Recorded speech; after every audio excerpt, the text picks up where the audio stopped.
So just about every single business YouTube channel has sounded the alarm on how AI is going to uproot everything and how we're all basically fucked. And they are all wrong. Well, kinda. So there's three core components that you really need to understand in order to not be left behind when it comes to AI. Firstly, there's the AI revolution. Second, we need to discuss how it's actually going to affect the real world. And thirdly, you need to understand how to actually make money with AI. Now here's the thing, if we look back through history, every single turning point has improved on what was already there. I mean, the plow, for example, it simply made farming easier. It didn't uproot the principles of farming itself or the printing press. It made information more easily accessible, and the effects of that were huge, but it didn't change the information itself. I mean, even the internet. Fundamentally, the internet simply allowed brick and mortar businesses to expand to anyone with an internet connection. But how is AI different?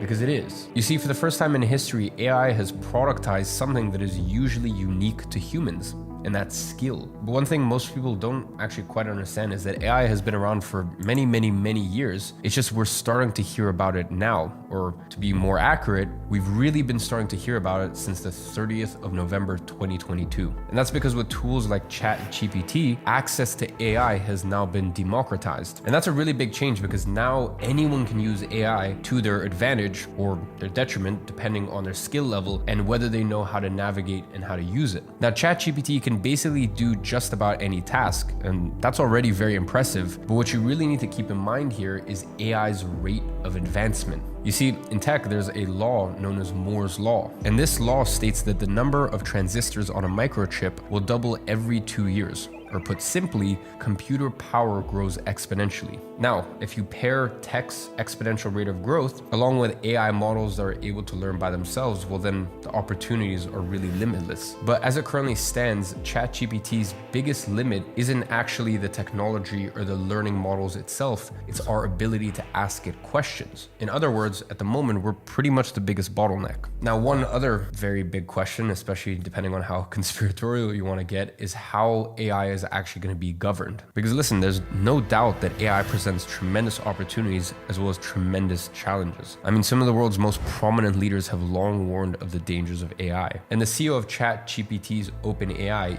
even said himself, some robots will kill some humans. So now that you have a little bit of understanding for those that maybe didn't understand what this is or what it came from, now let's talk about real world application. And it's really important to separate the short-term effects with the long-term effects. Because listen, matter of fact is we don't know where AI is going to be in 10 years. Maybe it kills humans, maybe it doesn't. So rather than speculating, which I personally never like to do with technology, because some people have a vision that by 2035, we're all going to be in flying cars and there's going to be chips implanted in all our brains and stuff like that. I just think these things are too hard to predict. So instead, I prefer to analyze the short-term future. So to that point, will everything crash and burn? No. But will some people be replaced? Absolutely. And are there things you can do in order to make sure that you do not get replaced or become obsolete?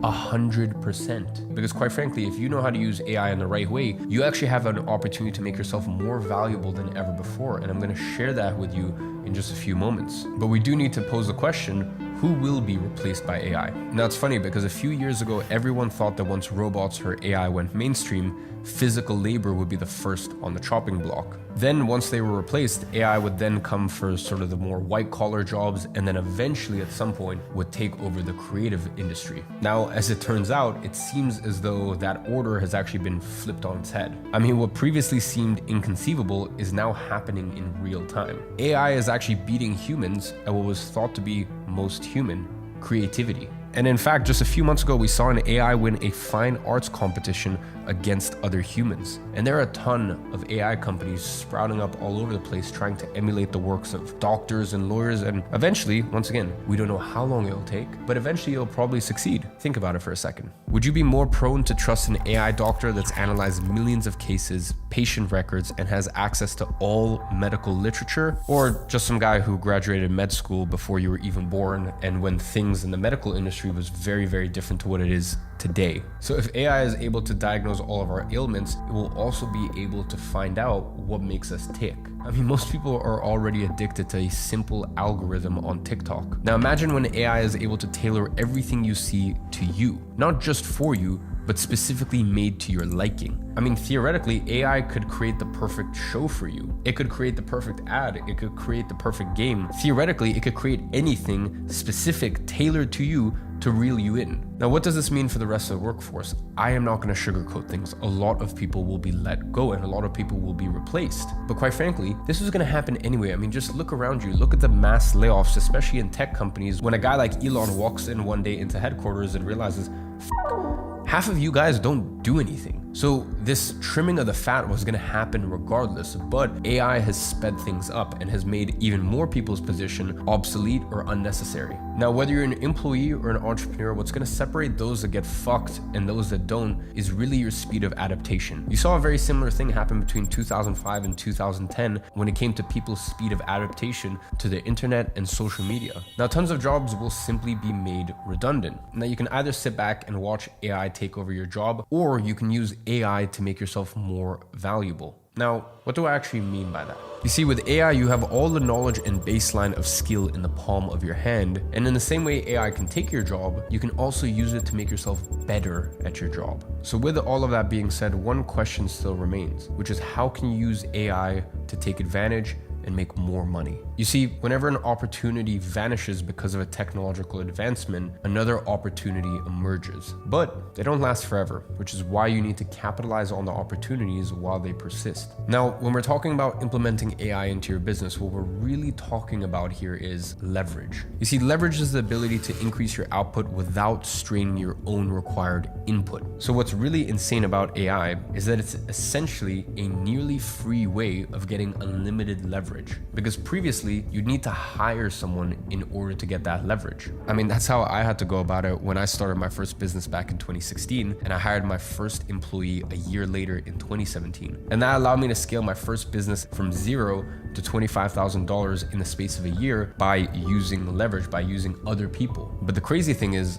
now anyone has that leverage. So let me actually show you 3 ways you can use AI to make more money. Now, the first one is agency. You see, if you run an agency, it's obvious that AI will be able to help you with all sorts of forms of communication. So let's say, for example, you spend 2 hours a day writing emails. Well, with AI, they can be written for you, and you really just need to validate them. And just like that, you spend a fraction of your time on emails, and over the space of a month, this can be dozens of hours saved. And this is hours that you can spend working on your business rather than in your business. And that's really just the most surface level use of AI. The key here really is that AI allows you to work on your business, which is something that you only had the luxury of doing before if you had employees. So let's dig a little deeper here. Let's say, for example, you run a paid traffic agency. You can now use tools like Jasper to write all of your ad copy, and all you need to do is test and validate. And the use of AI extends way beyond just writing tasks. There are now softwares that can generate product photos for you, as well as any other images you need. And this streamlines the entire process. I mean, something that previously needed a whole team of people and many days of work can now be done in just simply a few hours. And sure, you could say, oh, how sad is it that now these people are out of work? Well, these people will never be fully out of work because there always needs to be that final human sign off, that final human touch to it. And in the same light, these people can now pivot, adjust, and start looking at other domains. And just like companies will use AI to cut costs, you can also use AI in your own business to do more. And this brings us on to our next point, which is content creation. If you are a content creator or a copywriter, AI essentially gives you access to unlimited number of ideas. No more creative blocks. You have everything you need to start the process. I mean, if you are a writer, you can use AI to kind of build out the skeleton and the framework, and then you can simply fill in the blanks. And that means if you could only handle, let's say, 10 clients before, now you can probably handle 20 clients because you are using the power of AI and helping you really get halfway there. No more ideation sessions. Pretty much just pick an idea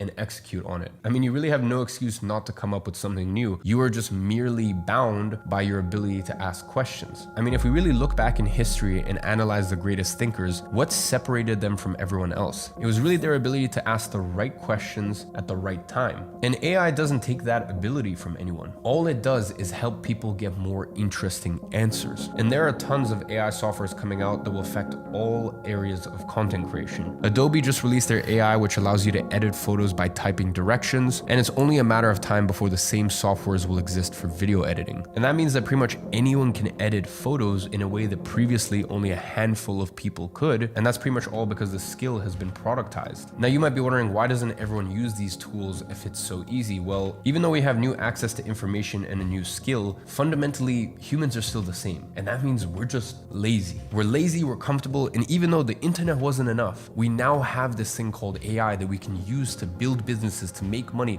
and we can use it in unison with us, with our ability. Most people just simply won't do it. They're too lazy. They're stuck in their ways. And that brings us onto our third way to make money with AI. And that's if you're a consultant or a coach. You see, if you're a consultant of any sort, AI can become your best friend. Even Microsoft, they just launched an AI that complements their suite of products called Copilot. Its workflow is a little something like this. Are you meeting with a client? Well, the AI will transcribe notes for you and even give you a summary of the key points and action items. Need to make a presentation? Well, the AI will create PowerPoints based on the action points and can even tailor the presentation to your client's branding. Need to do an Excel analysis? Well, don't worry, the AI will do that for you too. All of these things are things that used to take a couple of hours, a couple of days to complete, and now you can do it in minutes. And the effect of that is almost incalculable. And there's golden window of opportunity for you to use this before everyone else catches on. And the best part is, tools like this will become more prevalent. Now you might be wondering, where does this leave you in the equation? That leaves you in a situation where the most important thing you need to do is foster relationships. And if you think about it, all of these big executives and all of these people, at the end of the day, fundamentally, that's what they do. The best business owners make a handful of strategic decisions and maintain and grow relationships. That means that it's time to capitalize on your uniquely human qualities and use the leverage that AI has afforded to you. Now, if you want to get a better understanding of what business models could be used the best with AI and with the way the business is being run in 2023, check out the first link in the description. It's one of my most popular videos, and I think it'll give you a little bit of direction on which way to take things in 2023. So I think you realize from this video that you have a golden opportunity in front of you, and it's your choice whether you want to seize it or whether you want to be decimated by it.